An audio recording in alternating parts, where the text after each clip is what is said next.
मित्रा जय माता जी। एक छपेरी छूटती पंक्ति राण मिले कि राजसी बहुत प्रसिद्ध है। इरलर अंतर कथा कही वह मैं आपको साझा करूं। मारी किताब ढलगी रात बहगी बात भाग तीसरे में मैं आपने पढ़ सुना रही हूं। राण मिले कि राजसी आ एक ऐतिहासिक छपेरी छूटती जड़ है। इन छपेरे रचनहार कवि रे रूप में भूलवश किणी कमाजी आसिया तो किणी कमजी ददवाड़िया तो किणी भले की लिखियो है। पर दरअसल इन छपेरा रचनहार कवि कम्माजी नाई है। कम्माजी जेलिया चारणवास रा रेवण वाला। जेलिया चारणवास कुचामण रे पाकती आयो थको रत्नु चारणारी जागीर रो गाम है। जेलिया मेड़ता रो गाम और चारणवास रत्नवारो दोनों अड़ोबड़ी होण सु जेलिया चारणवास बाजे। ठाव के मिनखारी वस्ती हो जेलिया चारणवास। अठे रत्नवारो सन्मान पाकतीरा राजपूत सिरदार घणो राखता। राखण कारण यो हो कि 18 मिनक अर्थ और विद्या दोनों में मोतबर है। 18 ठाकुर जवाहरदान जी ने कुचामन ठाकुर केसरी सिंह जी उबा होइल हाथ मिलावता और सोनेरी कड़ी वालो होको पावता। केसरी सिंह जी विषय में शंकरदान जी सामोर लिखे सोसा जू रणजीत सुत सिवे बिये समारात काला धर केहर कमंद नमो कुचामण नाथ। आ जवाहरदान जी कुचामण में हुंडी चालती। खैर बात कम्माजी नाईरी करतो। उन दिना जागीर प्रथा ही सो कमजी रत्नवारा घरेलू नाईया। कविया में उठनो बैठनो सो कमाजी नामी कवि बन गया। उन बगतरो डिंगल साहित्य पढ़ा तो चारणार गांव में रहने वाला दूजी जात्रा कई डिंगल कवियारा नाम मिले जनारी कविता नामी और ठसक वाली है। इन्हीं कविया माइसु ही एक प्रमुख नाम कमजीरो और छपे नहीं बल्कि बड़े ही फुटकर कविताओं मिले। उन्हारे समकालीन भोपालदान जी खिड़िया खराड़ी दिल्ली में एक मतवाड़े हाथीरो कटार सु मस्तक चीर दियो। उंडो चित्रण ये आप टकशाली आखरा में कियो है। वर्ण रे छात चाढ़ी वडम चक्रवतियां चहु चक्करा भोपाल कटारी गज कमल भले लगाड़ी ठक्करा। पण आ बात उन दिनारी है जिन दिना उदयपुर महाराणा राज सिंह जी रूपनगर रे राजा रूप सिंह जी री कंवरी चारुमती सु ब्याह कियो। इनी कंवरी री सुंदरता री बात सुन औरंगजेबी इनने परिणीजनो चाहतो पण स्वाभिमानी कंवरी महाराणा ने कागज लिख्यो और स्वाभिमान बचावनी अर्ज करी। इनी बात सारू महाराणा इन कंवरी ने परणी। आ बात सुन औरंगजेब महाराणा माथे रूठो घना खेटा किया। एक खानी बिद सु तंग किया तो दूजे खानी छाने माने संधि रो प्रस्ताव ही राख्यो। उत्प्योड़ा महाराणा मन माडे इन बात ने मानी। चूंकि प्रताप री 3 पीढ़ी मुगलों से बराबर टक्कर लेती रही पर महाराणा राज सिंह जी तक आवता गाढ़ की पतलो पड़ गयो। सो महाराणा संधि री बात अंगेज मेवाड़ सु मालपुरा आमेर तक पूग गया। मालपुरा रे बम तलाव माथे राणा जी रा डेरा होया। उन दिना मालपुरो धनिका री वस्ती और ठाव को कस्बो लोक में कहताणो चाहो है बम तलाव बीज में छतरी मालपुरो मथुरा नगरी। इनी भगत में कम्माजी नाई जेलिया चारणवास निमुके मीशना राठे बधावणो लेर जाव्या। बधावणो हो कि किणी रत्नोरी बाई रे बेटो होयो सवे उन बाई रे सासरे निमुके मीशना रो एक गाम मीशना रठ जाव्या। बीच में मालपुरा रे बम तलाव माथे डेरा देखिया तो पूछ्यो कि ए डेरा किणरा है अठे कीकर। जने किणी बतायो कि ए डेरा उदयपुर नाथ रा है आगे औरंगजेब सु दिल्ली मिलन री तैयारी है। आ सुनता कमाजी ने आपरा गाभा कावण लागा। रगत में चारणा रो लूण बोलन लागो कि हिंदुआ सूरज और पातशाह सु सामे पगा मिलन जावे इन सु अजोगती बात कई वेला। आ सोच रोना कहो कि मने दरबार सु मिलाई दो तो बड़ी मेहरबानी होसी। एक साधारण आदमी री बात माथे किणी गिनर नहीं करी पण कमजी हेठी नहीं नाखी। उन तेवड़ली के राणा जी ने जन भावनाओं से अवगत करावलो। आ तेवड़ रे तलाई रे पायतान रे मार्ग माथे आ एक मोटे बड़ले रे शिखरी डाले चढ़ बैठ गया। जो ही राणा जी री सवारी उठी कर निकली रही त्यों ही उना एक उड़की यानी रुक्का हाथी री अंबाड़ी में नाखी। उड़के में लिखियो प्राची योगे भाण गंग जवन सुलटी बहे उलट्या न धर वशमान राण दिल्ली कीकर नमे। अर्थात सूरज अजय अगुण उगे गंगार जमुना अजय आप रे सामी मार्ग बहे धरती और आसमान अजय उल्टिया नहीं है तो पछे महाराणा आपरी अनमी पड़ेरी मर्जाद तजराज दिल्ली कीकर जावे।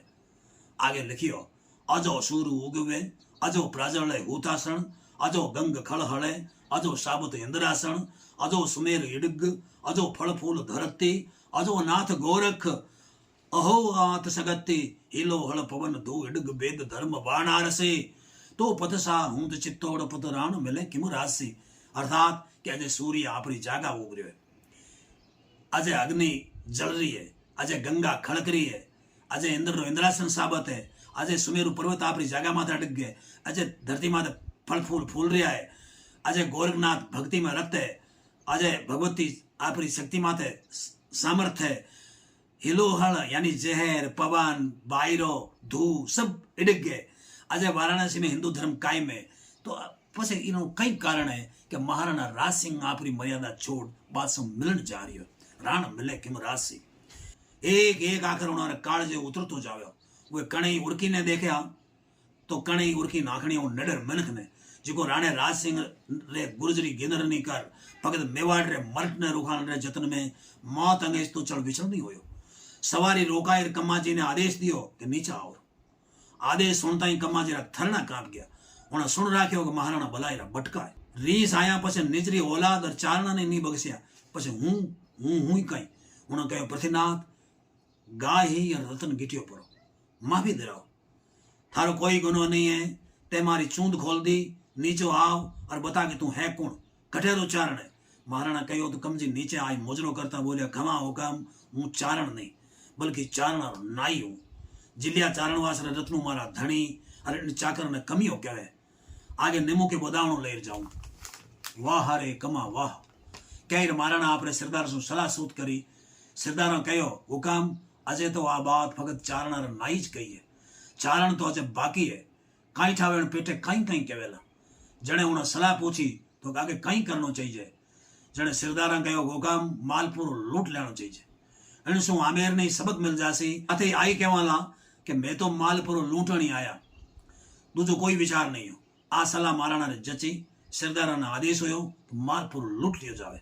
आ सोनर फौज रे मोटे सरदारा धनिया दुकाना लूटी इन सेना में खेमकरण जी ददवाड़िया भेड़ा इन लूट पचे उन्हें किणी मोतीश्वर कवि ने भेंट स्वरूप घनी दातारगी करी। जण उन कवि कहो सोवन पाथ सतोल धनक हिमा ददवाड़िया मालपुरारो मोल मोनू दीधो मालवत। बात चाले कि जब मालपुरा री दुकान और घर लूटन सारू सिरदार मतो मती धनिया पे हा उन बगत देवगढ़ राव जी आपरे डेरे में आराम करया। जब उन्होंने भगत इन बात री ठा लागी तो भाई धनिया पण सारू उठिया पण जितरे सगड़ी मोतबर बाणिया री गवाड़ियां थुतकारी की भगत ठाकोड़े बाणियों रे घर बाकियो। राव जी उन्हें पूछियो कि सेठा ते नचीता बैठा हो लूंटनिया धनिया पिया नहीं कहीं जण उनके हुकाम मारे कने है कहीं जिको कोई धनिया पे। आ सुन राव जी सोचियो कि चलो जाओ ते चोर झींटा ही ठीक है आपा लूट सैन ने बाणिया रे घर रो और धरती रे पेट रो कोई थाग नहीं है आपा लूट सैन बाणिया रे घर रो। आ तेवड़ वे उन घर में बढ़िया एक छोटी ओरड़ी में कमाड़ रे भसड़ दे माया बढ़िया तो देखते ही रह गया। ये ओरड़ी में इतनी माया उनारी आंखें फाट गई वे देखन लागा और आप रे मनखा ने ऊँठा माथे धन लदावन लागा। कहो जावे कि 6 ऊँठा माथे वो धन हालियो। धन गलावती वक्त राव जी ने उन ओरड़ी में रुको लेके आयो जिनमें लिखियो कि आशा में 500 रुपया दे दिया जावे दस्खत देवगढ़ राव जी। और रुको देख राव जी उन बाणिये ने पूछो और रुको उठे की कर और वो आदमी कौन है बता जिनने मैं रुपया दे। जद बाणिये कहो बाप जी मने की ठानी है और रुको किण रो है जिने पाकती उभी उन्हें जोड़ाई बोली हुकाम आ बात मैं आपने अर्ज करूं। बात आ है कि मारी एक नणंद केकड़ी रे पाकती गाम सुवारी परणावड़ी उन रे 2 बेटा होया उन रे घणी नादारगी सु जोग सु दोनरो ब्याह नहीं होयो। सेवट एक रे सारू किणी गिने हंकारो दियो और रीतरा रुपया 500 मांगिया पण उनारे कने तो 5 रुपया ही नहीं है। जने वो अठे आपरे मामा कने आयो पण मामो तो एड़ो के चमड़ी जाए पण नमड़ी नहीं जावे। जने मैं उन्हें धीजो दियो कि थारो मामो इन ओरडी री कूंची आपरी बगतरी रे बांधोड़ी राखे जदो प्रभात रो दिशा जावेला उन बगत मैं तने 96 रुपया दे दूंला। पण जद मैं इया करियो और ओरडी में बड़ी तो एक नाग फूफाड़ो करियो जो मारे से पार नहीं पड़ी। नान तो दुखियारो आपरे गाम गयो परो पण मने एक रात सपनो आयो। सपने में आवाज आई कि ए रुपया देवगढ़ रावजी रा है सो कोई होना सुन लिखा लावे तो भले ही दे सके। इस सपने री बात रा समाचार में नानंदे ने कहवाया और लिखा लाउन रो कयो उन मैं कहो जो करियो और पूछ तो देवगढ़ फूगो आप रे हाजिर हो और कहो कि मैंने 500 रुपया दिलाओ पण इं आप कहीं कोई नहीं देवे। आप इन्हें फटकार और कहो गैल सपा इं रुपया कौन देवे। सेवट वो आप रे पगा पड़ गयो लट्टा पोरी करी और कहो कि रुपया नहीं दो तो कोई बात नहीं पण आप ये અહીંયા लिखर दे दो कि आदमी ने 500 रुपया दे दिया जावे। एक तो आप ही हंसिया पर પછી आप कहो कि लिख दे रहे અહીંયા लिखने से कौन बहुत रुपया देवे। जब वो रुको ले रठे आयो तो मारे धनी शू छाने वो रुको इन ओरडी में मैं नाख्यो और डरती डरती बड़ी तो उन्ना कोई फूफाड़ो नहीं करियो और नहीं मन दीश्यो। आ बात सुनता ही राव जी का ओहो वो गेलो नहीं हो ठीक ठीक वो रुको इन खातर लिखार लायो एनी खातर कहो जावे कि माया सिरोली होवे कौन कमावे और कौन खावे ठा नहीं।